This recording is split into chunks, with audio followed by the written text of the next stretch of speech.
এই যে আপনারা জানেন যে একটা কুকুরকে যে জোরে লাথি দেওয়া হয়েছিল, কুকুর কি দোষ করে? ওরা তো, আমরা তো ওদের কাছে থাকি, ওদের কি দোষ একটা প্রাণীকে লাথি মারতে হবে? দাঁড়া দাঁড়া দাঁড়া, একটু থাম দিতেছে জি নাই কার থেকে?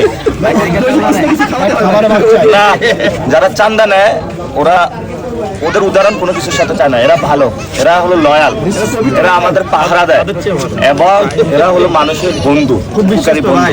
আর ওরা হলো মানুষের শত্রু, মানুষকে শুধু মারে, তুলে নিয়ে যা চান্দা তুলে সবকিছু করে। এই যে আপনারা জানেন যে একটা কুকুরকে যে জোরে লাথি দেওয়া হয়েছিল, কুকুর কি দোষ করে? ওরা তো, আমরা তো ওদের কাছে থাকি, ওদের কি দোষ একটা প্রাণীকে লাথি মারতে হবে? বাংলাদেশে আমরা আসলে সবাই কুকুর, বিড়াল সবকিছুর প্রাণীদের অধিকার নিশ্চিত করবো, এটা আমাদের ইশতেহারে আছে ইনশাআল্লাহ। ইনশাআল্লাহ। এই টাইগার, গেলাম, দেখা হবে আবার। টাইগার এখন এটা খাবে না, টাইগার মাংস খায়, টাইগার হলো এখানে মাংস খায়।